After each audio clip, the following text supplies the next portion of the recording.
ఎన్ని రోజుల నుంచి ఆటో నడుపుతున్నారండి? ఆటో 15 సంవత్సరాలు చేస్తానండి. 15 సంవత్సరాల నుంచి. ఎలా ఉంది మీరు ఇప్పుడు ఆటో? ఎందుకంటే చాలామంది పోయినసారి అంటే 2014 నుంచి 19 దాకా కొంతమంది కంప్లైంట్ చేస్తూ ఉండేవాళ్ళు ఆటో డ్రైవర్లు. ఇప్పుడు ఎలా ఉంది? కంప్లైంట్ అంటే చంద్రబాబు అయ్యమ్మలో అయితే పనులు బాగుండేవి. పనులు బాగుంటాయి. ఇగో అటు తిప్పండి, అటు తిప్పండి, అంతమంది ఉన్నారు ఖాళీగా చూసారా. మళ్ళీ ఇటు తిప్పండి అన్న. ఓకే, ఇటు తిప్పండి చూసావా. అదే చంద్రబాబు అయ్యమ్మలో వీళ్ళందరినీ ఎక్కించుకునే వాళ్ళు మాకు గిట్టుబడి అయితే సరిపోయేది లెక్క. అది కాబట్టి జగన్మోహన్ రెడ్డి ఆటో డ్రైవర్లందరికీ కూడా పథకాలు పెట్టాడు కదా. పథకాలు మా బండిగల వాటర్కి 38 ఆటోలు ఉన్నాయి. నాది అద్దె బండి ఇది. నాకు మాత్రం బిల్ రాదు. ఎంత చేసిన అది ఉన్నోడికి లేనోడికి కాదు. అది చెప్పండి. ఇంకోటి అంటే జగన్మోహన్ రెడ్డి మరి పేదలకి పెత్తందారులకి యుద్ధం అంటున్నాడు కదా. మా ఇంటిగల వాటర్కి 7 ఇల్లు ఉన్నాయి. అయినా జగన్ ఇల్లు వచ్చినాయి, జగన్ పరిపాలన ఇల్లు వచ్చినాయి. మరి నాకు రాలే ఇల్లు. మరి ఇప్పటికే అద్దెకున్నా, మా తాతల కాంచి అద్దెకున్నా. అది అంటే మీకు ఓటు ఉందా? ఓటు ఉంది. ఓటు లేకుండా మరి ఓటు ఉంటే ఏదో పథకం అయితే వస్తుంది కదా. ఏం రాలేదండి పథకం మాత్రం రాలే ఒప్పుకున్నా నేనే. కానీ ఇప్పుడు తిన్నామని చెప్తాం కానీ లేదని చెప్తాం కానీ. కానీ జగన్మోహన్ రెడ్డి ఎప్పుడు చెప్పేది ఏంటంటే నేను అర్హులైన పేదవాళ్ళందరికీ అన్ని రకాల పథకాలు ఇస్తున్నాను, ఎవరిని పస్తు పెట్టట్లేదు, సో వాళ్ళే నాకు ఓట్లు వేస్తారు, వాళ్ళే నాకు క్యాంపెయినర్లు అంటున్నాడు కదా. జనాల్లో తిరుగుతానండి, పైనుంచి అలా చేయకుండా వెళ్ళిపోతాను. జనాల్లో తిరిగితే తెలిసింది ఆ బాధ ఏంటో, కడుపు అంటే తెలిసింది. జనాల్లో ఉంటే ఇక తెలీదు.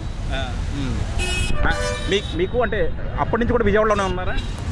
ఉన్నా. విజయవాడ పుట్టి పెరిగింది విజయవాడ. మీకు 2014-19 మధ్య ఎలా ఉంది? 2019-2024 మధ్య ఎలా ఉంది? అంటే పనులు పక్కన పెట్టేయండి. హ్యాపీగా ఉండేదండి. అంటే వర్క్ ఉంటేనే మనకి రొటేషన్ అయ్యేది, డబ్బులు ఇంట్లో ఏదైనా సరే మనం హ్యాపీగా ఉండగలం. వర్క్ లేకపోతే మనం ఏం చేస్తాం, ఖాళీగా ఉంటామే. వాళ్ళు ఎవరో పథకాలు ఎత్తారో దాని గురించి చూసుకుంటే దేనికంటే చేతిలో పనులు ఉంటే చాలు. ఇప్పుడు ఉద్యోగం చదువుకున్నాం అనుకో, మనం ఏదో జాబ్ వస్తే చాలు, నెలకు 50,000-60,000 సంపాదించుకోగలరు. నెల సంవత్సరానికి 15,000 10,000 వేస్తారు. అయ్యేందుకంటే ముష్టి డబ్బులు మాకు జాబులు ఉంటే చాలు. అది మీరు ఆటో కనుక ప్రాపర్గా నడుపుకుంటే పొద్దునుంచి సాయంత్రం దాకా ఎంత మటుకు రావచ్చు? మీకు ఎంత వస్తాయి? మ్యాక్సిమం 1000-1500 అలా వస్తాయి లెక్క అయితే. ఇప్పుడున్న పొజిషన్ ఏం రావట్లేదు. ఇప్పుడు దీంట్లో గ్యాస్ తీయాలి, అది తీయాలి, వాటర్ ఇవ్వాలి, ఏం మాకేమి ఈ లోపల ఫోటోలు తీస్తారు, మాకు అయిపోయింది సినిమా. అది సో కంపల్సరీ మీకు ఏంటంటే ప్రభుత్వం మారితేనే బాగుంటుంది అంటారు. ప్రభుత్వం మారితే బాగుంటుందండి. కానీ మారుద్ది అనుకుంటున్నారా? ప్రభుత్వం మారుతుంది అనుకుంటున్నారా? పక్కా మారిద్ది. ఏంటంటే జనాలకి పనులు ఉంటేనే ఏదైనా సరే రొటేషన్ అయ్యింది. ఎవరు పట్టించుకోరు. పనులు ఉంటేనే బాగుంటుంది. పనులు లేకపోతే ఖాళీగా ఉంటే ఇది. ఇప్పుడు అలా పథకాలు ఇస్తున్నారు, సంవత్సరానికి 15,000 దాని గురించి కట్టు నిండిపోద్దా అన్నదిగా. మా పనులు ఉంటే అసలు ఆ 15,000 సమానం. మీకు అమ్మఒడి కూడా రావట్లేదా? రావట్లేదండి. ఏ పథకాలు రావట్లేదు. ఆ పథకాలు ఒక్కసారి అమ్మఒడి పథకం మొన్న రీసెంట్గా వచ్చింది. ఓకే, అంతకుముందు రాలా నాకు. అంటే మీరు ఆటో వాళ్ళు జనరల్గా అంటే మీకు రకరకాల స్కీమ్స్ ఉంటాయి కదా, ఏ స్కీములు పెడితే మీకు బాగుంటుంది అనుకుంటున్నారు? స్కీములు అంటే ఏం లేదండి, ఆటో వాళ్ళకి మన బస్సులు పెడతాన్నారు. ఆ బస్సులు పెడితే మీ రోడ్లు పాలైపోతామే, ఇంకేం ఉండదు. లేదంటే మాకు ఏమైనా జాబ్ ఇస్తే చాలు, మేము చేసుకుంటాం పోనీ. అది ఫ్రీ బస్సులు అదే కొద్దిగా దెబ్బతింటుంది అంటారు. పక్కా దెబ్బతింటాం. ఏంటంటే ఫ్రీ బస్సులు పెడితే ఇప్పుడు మన ఎవరు గారు కోళ్ళు లాగినట్టే కదా ఇప్పుడు. అంతేకండి. ఇప్పుడు ఫ్రీ బస్సులు పెడితే మమ్మల్ని కూడా బస్సులు ఎక్కించామని డ్రైవర్లుగా గవర్నమెంట్ జీతాలు పెట్టమోవండి. వచ్చేస్తాం మేము. లైసెన్సులు అని ఉన్నాయి మా దగ్గర. 15 సంవత్సరాలు లైసెన్సులు ఉన్నాయి, ఎన్నో ఉన్నాయి. అది సో ఫ్రీ బస్ పెట్టినా మీకంటూ ఏదో ఒకటి ఆల్టర్నేటివ్ చూపించాలంటారు. మాకేదో మా దారి చూపించాలి మాకు, అంతే. ఓకే, థ్యాంక్ యూ అండి. మీరు కూడా చాలా ఎలక్షన్లు చూసుంటారు కదా, చాలా ప్రభుత్వాలు చూసుంటారు. ఈ ప్రభుత్వం ఎలా ఉంది, గత ప్రభుత్వం ఎలా ఉంది? ఈ ప్రభుత్వం మాత్రం ఏది చేయలేకపోయింది. నేను ఈ ప్రభుత్వం మారాలని కోరుకుంటున్నాను జనాలు. అంటే ఎంతమందితో మాట్లాడినా సరే అందరూ ప్రభుత్వం మారాలంటున్నారు. కానీ జగన్మోహన్ రెడ్డి ఏమో నాకు లేబర్ కానీ కూలీ వర్గాలు కానీ అంతా కూడా నాకే ఉన్నారంటారు. వచ్చి రాగానే ఇసుక దెబ్బేశాడండి. అది ఒకటి ప్రాబ్లం, రాజధాని ప్రాబ్లం, రెండు చేశాడు.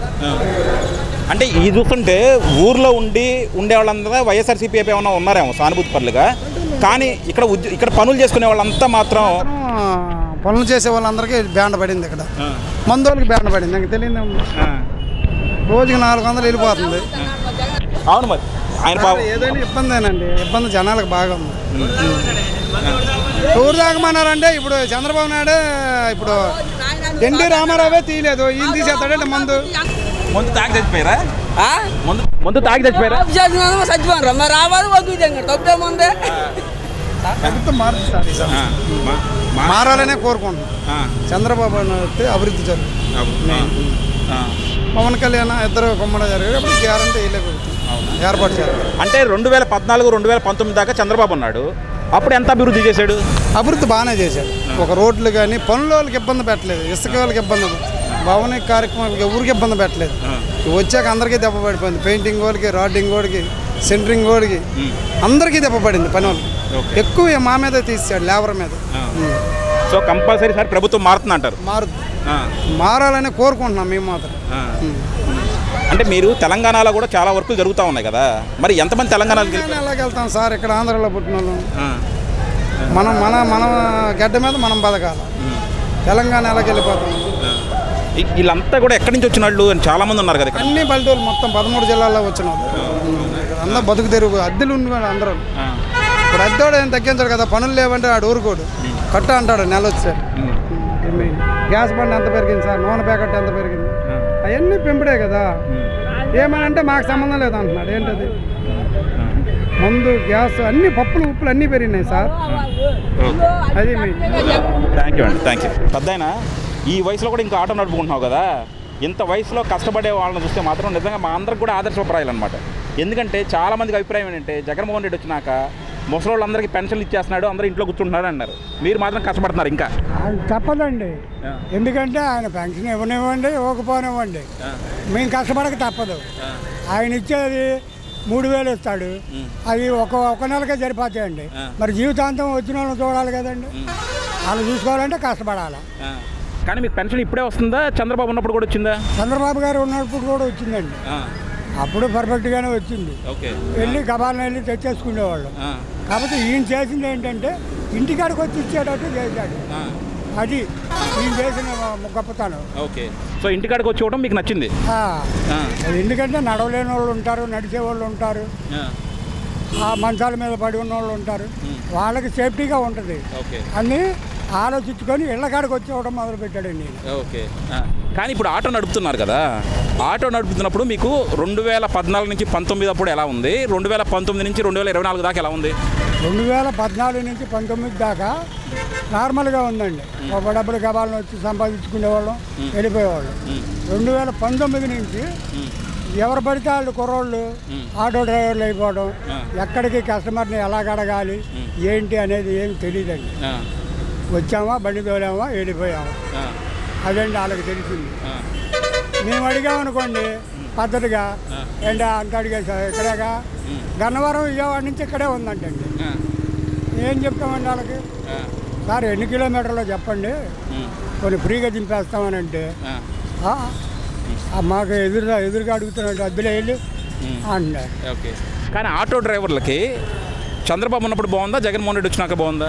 చంద్రబాబు గారు ఉన్నప్పుడే బాగుందండి ఆటో డ్రైవర్లు. అప్పుడు నార్మల్గా ఉన్నాయండి బళ్ళు. మేము తోలుతున్నప్పుడు నేర్చుకున్నప్పుడు విజయవాడ సిటీ మొత్తం కలుపుకొని 500 ఆటోలు ఉండేయండి. ఇప్పుడు 40,000 ఆటోలు అయినాయండి. ₹90 పెట్రోల్ కాడి నుంచి తోలుతానే ఉన్నానండి.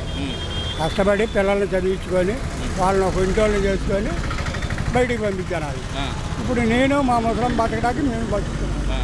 అది ఓకే. ఏంటంటే ఇప్పుడు మనకి రేపు పొద్దున ఎలక్షన్లు జరుగుతూ ఉన్నాయి. చంద్రబాబు గారు ఒక పక్కన, జగన్మోహన్ రెడ్డి గారు ఒక పక్కన ఉన్నారు. చంద్రబాబు అంటే ఎలా ఉంది ఇప్పుడు మూడు, ఎలా ఉంది? మూడు మొత్తం చంద్రబాబు నాయుడు గారికే పడుతుందండి. ఈయన ఎంత మొత్తుకున్నా పడదు. ఈయన విషయం ప్రజలకు అందరికీ తెలిసిపోయింది. ఇంక చెప్పేది ఏముందండి, మొత్తుకొని గితగిత తన్నుకొని పడే ప్రసక్తే లేదండి. జగన్మోహన్ రెడ్డి గారు ఎంత అరిచికి పెట్టుకున్నా ఈసారి వచ్చే ప్రభుత్వం మాత్రం చంద్రబాబుదే అంటారు. చంద్రబాబు గారిదే చెప్తారు. కంపల్సరిగా ఆయనే గెలుస్తాడండి, అందులో డోకా లేదు. కార్మికుడు అనేవాడు బాగుపడ ఒక కూలి పని చేసుకొని బతికేవాడు. తర్వాత వచ్చి మద్యం నిషేధిస్తామన్నది, అది లేదా, అది కొంత సొంతంగా కంపెనీలు తెచ్చుకున్నావు, మద్యాన్ని నీ కంపెనీల నుంచే మద్యాన్ని అమ్ముతున్నావు. 400 సంపాదించాడు, 300 కోటర్ కాకపోతే ఇంట్లో పిల్లల్ని ఏం సాగుతాడన్నా. సరే, ఇవన్నీ కాదు, కానీ ఇప్పుడు కొత్తగా ల్యాండ్ టైటిలింగ్ యాక్ట్ వచ్చింది కదా, అది అంటే భూములు ఉన్న వాళ్ళకే కదా ప్రాబ్లము, మామూలుగా లేబర్కి మిగతా వాళ్ళకి పెద్ద సంబంధం ఏముంది? ఎవరికైనా ఎవరో కొంత భూమి ఉండిద్ది కదన్నా. తండ్రిగా తాత ముత్తాతతో తండ్రితో ఎవరు సంకల్పించిన ఆస్తి కొడుకులకు సొంతం అవుద్ది.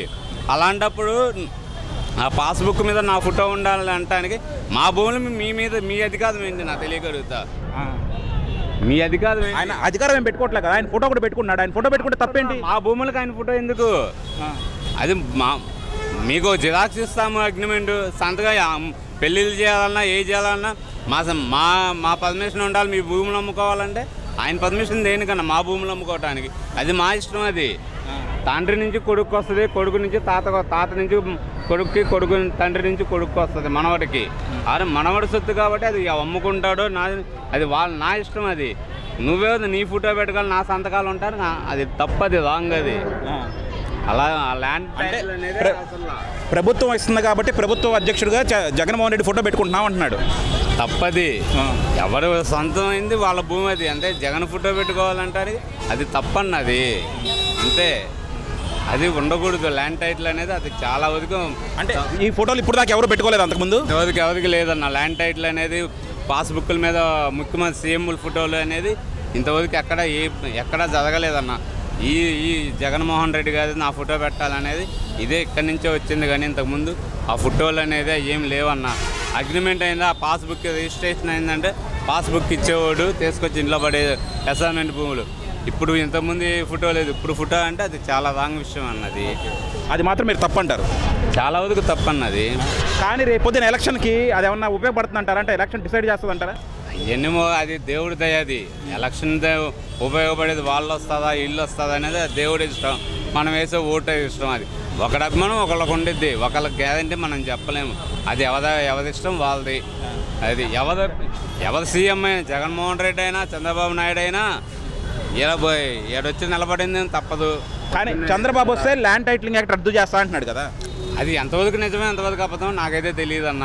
నా మనసులో ఉన్నది నేను చెప్పాను. ఆయన వస్తే ఇసుక ఫ్రీ వస్తుంది కాబట్టి కార్మికుడు అనేవాడు ఉపాధి కోల్పోకుండా ఉంటాడు. మళ్ళీ ఈయన వచ్చారనుకో ఈ బతుకుగానే ఉండదు అక్కడ, అది వాస్తవం. ఓకే, థ్యాంక్ యూ అండి, థ్యాంక్ యూ.